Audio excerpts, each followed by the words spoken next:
Good afternoon, everyone. I'm Chris Higgin. Welcome to King 5 Plus for our special Game 2 pregame show of the American League Championship Series between the Mariners and Blue Jays. You're taking a live look outside Rogers Center in Toronto. Blue Jays fans not feeling great after Game 1. The Mariners take Game 1 3-1. Jake Wittenberg, Ariel Arsuto are both in Toronto. We'll get to Jake in a sec, but first, let's get you ready for today's big game number 2. Logan Gilbert will get the start today for the Mariners in Game 2.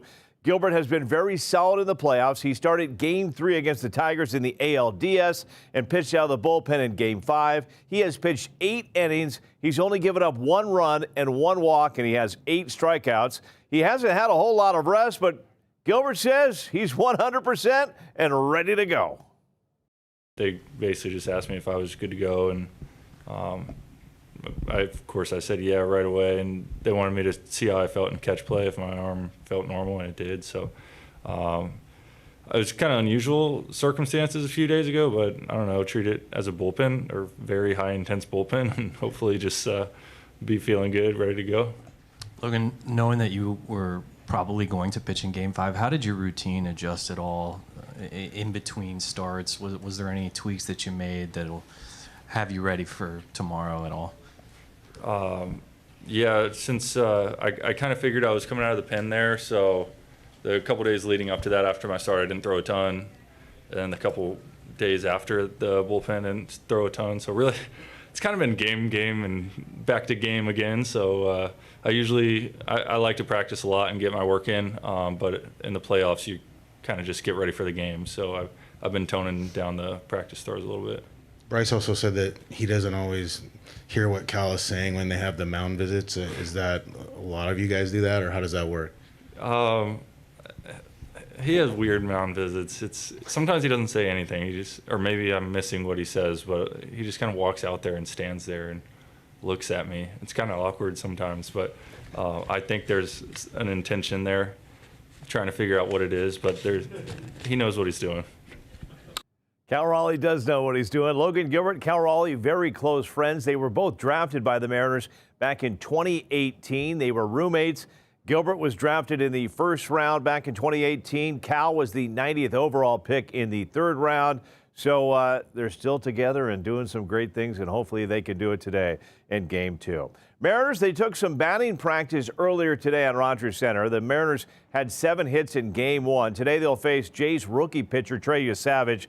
He was a first-round pick in 2024 and has a nasty splitter. Not easy to hit, but we'll see if the Mariners can get it rolling today. Mariners also announced today that George Kirby will get the start in Game 3, Luis Castillo in Game 4. In 2 playoff games this season, Kirby has pitched 10 innings, given up 3 runs. Castillo has pitched in 2 playoff games and has not given up 1 single run. Brian Wu threw a live bullpen session today. Everything reportedly went well. He is on track to start Game 5 if necessary. But right now, it's all about Game 2. The Mariners will be wearing their Northwest green uniforms today. Jake Wittenberg up late last night. He was on the morning show. He's not sleeping in Toronto. We love it. He joins us outside Rogers Center with more. Jake, take it away. Who needs sleep? What's going on, Chris? Hey, everybody back in Seattle. This is Game 2. It is set here in Toronto, 60 degrees. Beautiful, beautiful day. I talked to a couple of Blue Jays fans. A few of them said, we're a little more worried than we were this time yesterday because of the performance they saw from the Mariners. Chris, you've been on the field a lot more than I have in our career for batting practice. I have to tell you, compared yesterday to today, I saw a few more smiles for the Mariners, a little more positive energy from my perspective. It just was a good vibe down on the field. Take a look. Maybe it was because the roof is open, unlike yesterday, so it's just a gorgeous day here in Toronto. Also seeing some Mariners fans taking the time to come to not just 1 but 2 games. That's dedication. Several of them making the trek all the way from Seattle. That includes Sarah Moore, who I just spoke with, who made quite the sign. Listen. I just wanted to have something that I could get into a stadium, and then we started having people sign it. So Munoz signed it. Oh my gosh, Miles Mastrobuoni, Casey Ferguson, and then Emerson just now. And then my favorite is this was Jameson from the dump 61 here guy. We met him in Detroit. Right on. That's a great sign. And we also saw the Seahawks captain Seahawk. You know, he says he flew all the way here from the Seahawks game on Sunday, made it here to the north in Toronto to be here for game 2. He's a dedicated fan. Also down in the field, Chris, Josh Naylor walked right up next to me, started showing off baby pictures to some friends of his from Canada. He, not too far from here, grew up in Mississauga.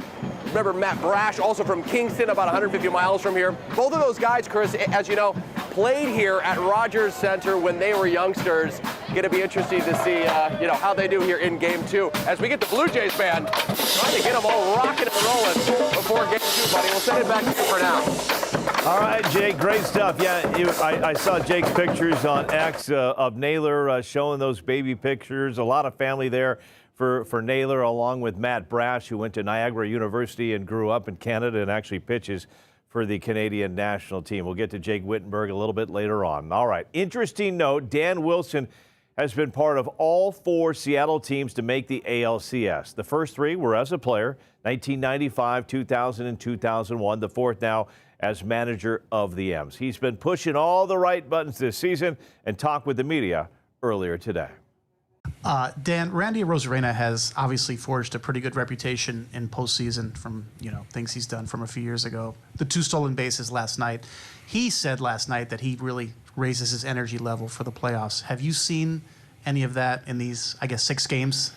Yeah, I mean, I think, you know, a lot of guys raise their energy level in the postseason, and Randy's certainly one of them. You know, and he's had a tremendous season for us, and you know, just the things he does, you know, whether it's offensively or defensively, you know, obviously the home runs at another 2020 season for him, but you know, what he does on the bases often is a big part of our offense, and especially in that leadoff spot, getting a chance to get on base and advance 90 feet via the stolen base. And, you know, he does bring a lot of energy to our offense, and those 2 stolen bases last night were big. Go to Tyler on your left, Dan. Dan, just to jump off that, yeah, the stolen bases were big, and Naylor's stolen base the other night was big. You guys stole a lot of bases. How much of that was by design or philosophy in terms of, like, you know, just something that you want to get into your run scoring? Yeah, I mean, I think you know, these guys I think are very smart base runners and have a lot of freedom when they get on base. And they read it very well. And we've talked about, especially, you know, Josh Naylor and his, you know, just the way he sees the game and the headiness that he plays the game with. But all our base stealers, you know, do a really good job. Eric Young Jr. over at first base, you know, really helps those guys tremendously. He's been such a great addition to the staff, and just in some of the things that they try to cue on and work with when they're trying to steal a base. So these guys do such a great job preparing our guys, and then our guys run with it. And, you know, pardon the metaphor, but they run with it. And you know, they do a really, really good job. And it's again a big part of, you know, putting pressure on the defense and trying to get that extra 90 feet. Other questions for Dan? Rick? Danny, what could you say about Jorge Polanco coming up with so many big hits and crucial clutch situations like he has, then 15th inning and the home runs off of Scuba last night, 2 RBI singles? Yeah. How does he slow the game down?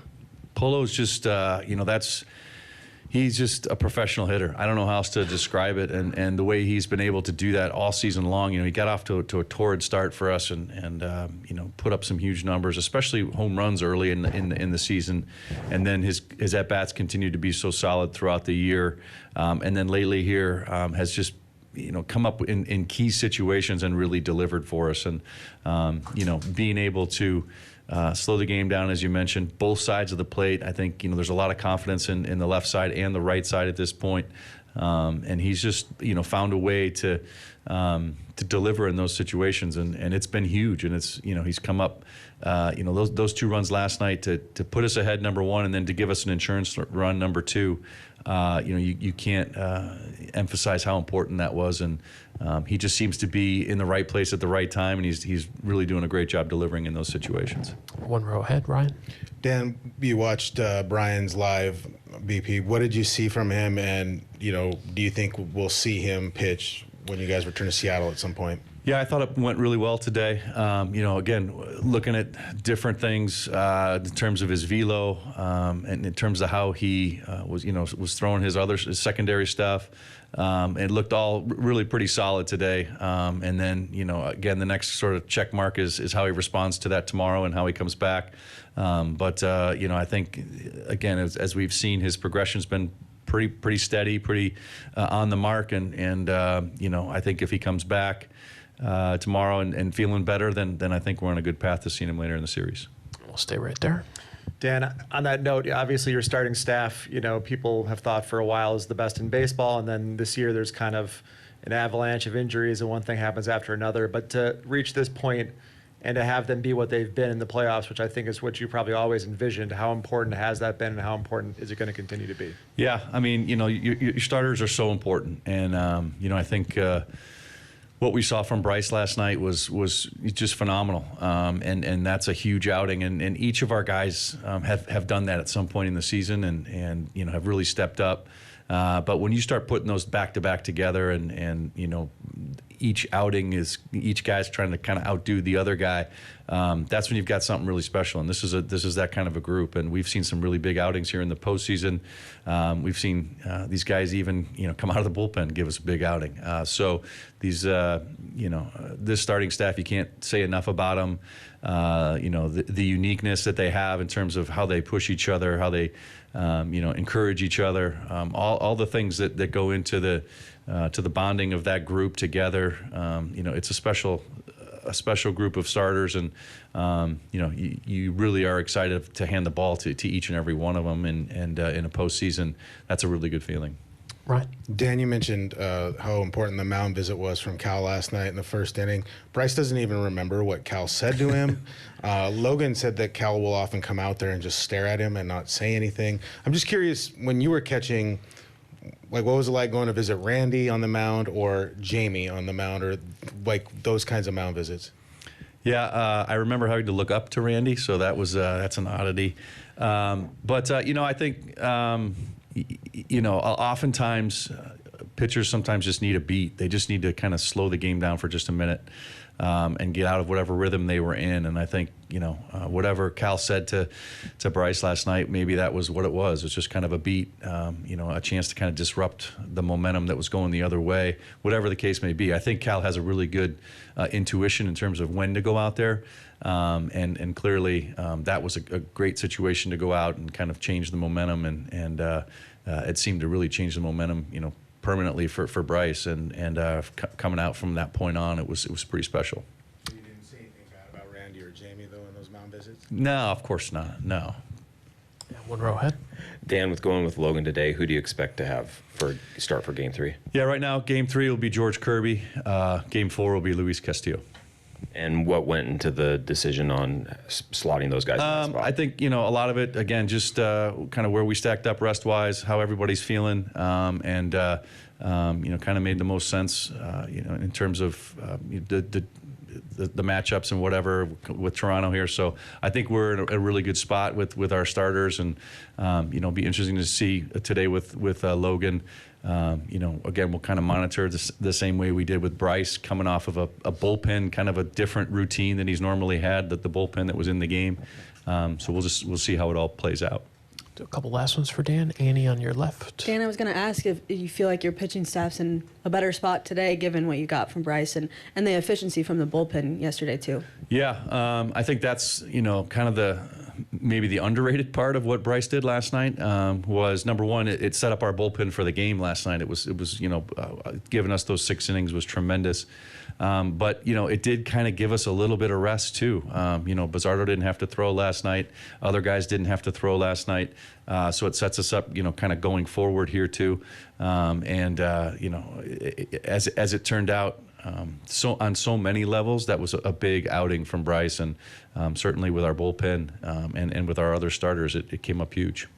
One last one for Dan, if there is one. We'll finish with Hazel. Hi, Dan. You obviously have a lot of information in advanced scouting on Trey Savage, but what are the challenges of never having faced this young man until game 2 of an LCS? Yeah, I mean, obviously that's, I think one of the things about baseball is guys catalog when they see pitches and pitchers, and that information gets, sort of recalled when they get to they see him the next time. We don't have that with Savage. This is going to be a first time for all of us. It's a unique delivery. It's a unique release. It's another split finger. All those things I think will be very, key for our guys in their first at bat or two to kind of, be logging that information. And that's the great thing about baseball. It's a game of adjustments. You have to make your adjustments, and you have to make them quickly. And offensively, that's what we're going to have to do with Savage today. All right, Dan Wilson, manager of the Seattle Mariners, speaking with the media before Game 2 today in Toronto. A couple of the big points from that press conference. Dan Wilson announcing that George Kirby will be the Mariners' Game 3 starter. Luis Castillo will be the Game 4 starter. He has yet to announce a starter for Game 5. That's a game that will be played, if necessary, in Seattle. All signs are pointing that it will be Brian Wu, but that decision has not been made yet. Let's take a look at the starting lineup for today. No major surprises. Randy Arozarena leading off, followed by Cal Raleigh, Julio Rodriguez, Jorge Polanco batting cleanup. Now, during that press conference, it was Rick Riz asking Dan Wilson the question about Jorge Polanco and how clutch he's been. How about this? Jorge Polanco has 6 hits so far in the playoffs. Game 2, he had 2 home runs against Tarek Skubal. He had a single. Game 5, he had the game-winning hit in the 15th inning. And then last night in Game 1 of the ALCS, Jorge Polanco with an RBI in the 6th inning and an RBI in the 8th inning. Yes, Jorge Polanco has been very clutch. Josh Naylor batting 5th, followed by Gino Suarez. Dominic Canzone, the DH for Game number 2. Victor Robles will be in right field tonight. He will be batting 8th, and J.P. Crawford is batting 9th. The Mariners holding another watch party for fans in Seattle. King 5's Madison Wade live at Victory Hall across the street from T-Mobile Park. Madison, how's the party right now? All right, Chris, the party is started here at Victory Hall across the street from where the Mariners play. So many fans are packing this place right now to watch them win Game 2 of the ALCS. Seize the moment. That is the motto here tonight, and that's what Mariner fans are doing. We also have our lucky mustaches being passed around for fans to wear as well, because we know every superstition counts. I want to bring in some longtime Mariners fans now. We have Joni and Jen. You all have been fans for more than 20 years. So what did you write on your signs here? I wrote, win the whole effing thing. And I read, refuse to lose since 95, so now let's go win the whole effing thing. All right, and we also have that written on the back of this sign too. So plenty of mottos here. The Soto Mojo is high. What is it like to see this happen here in Seattle? This is so exciting. This is amazing. It feels so great. Yeah. What about you? It just feels once in a lifetime, we've just never seen it, and I'm just ready for it. Yeah, I know. 2001 was a long... So that was a long time ago for me. I was like a little child too, so growing up a Mariners fan as well. It really is just such a nostalgic experience and also so fun. So what are your predictions for Game 2? I think we're going to take Game 2. Yeah. Why do you say that? Because last night's energy was so amazing. So yeah, definitely going for a win today. Okay, what about you? I think we're going to take Game 2 too. I think after coming off that 15-inning win, and for us to be able to pull it off yesterday, we're just going to be even more rested and ready for tonight. That's a great perspective. When it comes to just the psychology of the game, rested is really what it takes sometimes to win games. Yeah, exactly. Yeah. And are you guys going to be rested this week when they come back to town? Yes, 100%. Yeah, we're ready. Did you all buy games? We haven't bought tickets to the games yet, but fingers crossed we'll get something, or a watch party again at least. Yes. Awesome. Well, let's y'all get back to your seats and back to drawing. Thanks for talking to me, and go Mariners. Thank you, go Mariners. Again, Chris, the party has just started here at Victory Hall. We are counting down the minutes until first pitch happening around 2:03. So we will stay here and get all the fandom from Mariners fans and bring it back to you right here on King 5 Plus. Madison, I love it. I love the fans all at the games. I love all the parties taking place. It looks like a good time there. And Madison, real quick for everybody, that's free, right? You can just come on in there and join the party? Yes, you do need a ticket on your phone just to present and make sure you go through security. But yes, fans are invited to come down here to watch Game 2 and Game 3 as well. All right, Madison Wade joining us live here on King 5 Plus as we get ready for game number 2. Mariners wearing their Northwest green uniforms today. I'm getting a lot of notes from people saying that they told their boss they're heading to lunch and they're just not going back to work. They're just taking a lunch break and heading home to watch the game, heading to a party. I know a lot of kids across the great state of Washington trying to get out of school early today. We'll see. It's going to be a fun one, and we're getting closer. So far, the Mariners have played in 6 playoff games. Andres Munoz has already pitched in 5 of those games. He's pitched 6 in the 3rd innings. He has not given up 1 hit, 1 run. He has been key to the Mariners' success this season and in the postseason. Here's Andres Munoz from earlier today. Andres, how did you feel going into the game last night? You'd thrown a lot already in the NLDS. How did you feel going into the game? Felt good enough. Of course, we are a little bit tired, but we have to push a little bit more to do what the team needs to win. And this is what we do. We go through a lot of stuff, and we just start to do our best over there. One row ahead, Andres. Hi, Mooney. What do you, when you know you don't have as much recovery time as you normally would want or get, what do you have to do in order to get yourself ready to go, day after day like you have? I think the key for me has been the trainers. They've been helping me so much to get ready for the games, and I think they are the most important thing for us to be ready for the game. And obviously, a lot of times you have to do a lot more stuff, more soft tissue, more. ¿Cómo se dice? Lo de antes de para calentar. Warm up. Sí. Prepare. Prepare. Like, I don't know how to say it. But yes, they have been a key for us to go out there and perform our best. Andres, what's the biggest way you've changed as a pitcher in the 5 years since San Diego traded you to Seattle? Probably know a little bit more about my body. That has been the big change for me.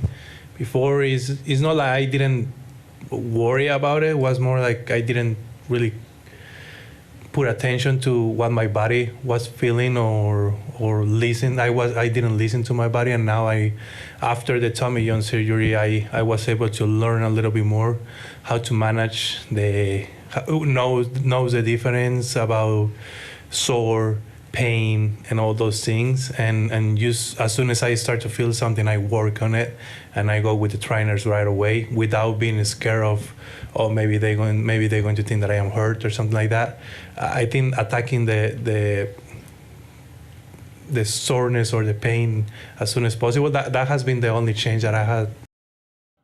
There he is, Andres Munoz, closer for the Seattle Mariners, got the save last night in game number 1. All right, let's now head back outside Rogers Center. Jake Whittenberg firing up all the Mariner fans heading into the game. Jake, take it away.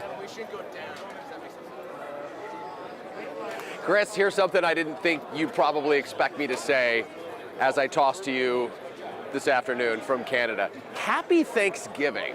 It is Thanksgiving Day here in Canada. Everyone here in Toronto appearing very thankful that they are in Game 2. Obviously, the Mariners fans feeling the most thankful after yesterday. A lot of shops closed. Downtown very quiet in Toronto today. Very busy, obviously, here at the stadium, though. I just checked. Tickets still available to get inside this thing at the last minute for $110 upper level, but lots of room obviously still available if you want some of those cheap tickets. We were down on the field a few minutes ago, and look who walked up.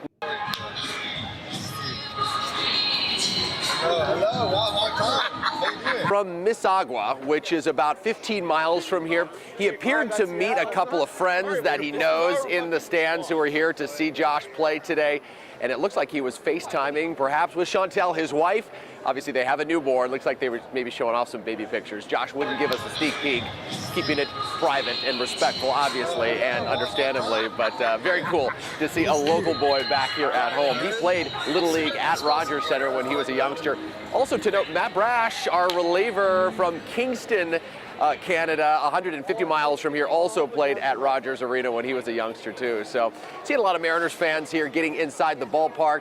Not seeing any out here as we stand in the last few minutes, but some of them trying to match that evergreen green, as you call it. Chris, we'll send it back to you. All right, Jake, great stuff. Get on in there. You did it yesterday, got us a win. Get in there, and we'll see you after the game. Always fun. Jake Wittenberg live in Toronto, not sleeping at all. All right, when it comes to the Mariners, King 5 has you covered. Jake Wittenberg, not the only one we have in Toronto with the M's. Ariel Rizzuto is here with another preview of Game 2. You need your top players to be at their best in the playoffs. And boy, are they seeing their best player play to his MVP caliber in the postseason. Cal Raleigh continues to dominate the Blue Jays to historic fashion. Not only did Raleigh continue his streak of reaching safely in each game of the postseason, he got his 9th hit and his 2nd home run. That home run, by the way, his 9th of his career here at Rogers Center. He has his best hitting percentage of any opposing player ever here in this ballpark. And the historic numbers don't stop there. Of the players who have hit 60 homers in a season, he has his 2nd best postseason OPS, right behind Babe Ruth. The Toronto fans don't appreciate his visit. The fans here, they're a really good fan base, and we've been here before, and they show up really well. It's hostile environment, so we all knew it was going to be coming today, and everybody was going to be getting that kind of treatment. Yeah, he's hit a few of them this year, and it's oftentimes a spark for our offense and for our team. And at this point, it's anytime he's at the plate, you think there's a chance that he might send one. There's only one way to slow him down, and that's with the elements. The roof is open here, hopefully to slow down some of his long balls. And for the Blue Jays, they actually hit more with the roof open, about 6 runs per game compared to their 4.7 with it closed. From Rogers Center, Ariel Rizzuto, King 5 Sports. Great stuff. King 5 Plus, the only place you're going to find this much coverage of the Seattle Mariners. All right, as we get closer to first pitch, here's one more look at today's starting pitchers. Logan Gilbert on the mound for the Mariners. He beat the Tigers in Game 3, threw 2 shutout innings in Game 5. Logan had a no decision against Toronto back in April. Right-hander Trey Savage will go for the Jays. It will be his 5th major league start. He beat the Yankees in the ALDS, no hits over 5 1/3 innings with 11 strikeouts. From the minors to the ALCS, the season has been a real journey for Trey. How does that feel as a vote of confidence? Obviously, you did great against the Yankees, but how does that feel as a vote of confidence from your manager that he's sticking with what's working? It's a great feeling, being able to go out there and and play for this team is special. The clubhouse is rallied behind me, and I have all the confidence in the world. And just as far as all this is concerned, you've been here a month, not even. Are you getting used to this yet? Is this are you able to step back and say, okay, this is what's going on, or is this all still wild for you? It's still pretty wild.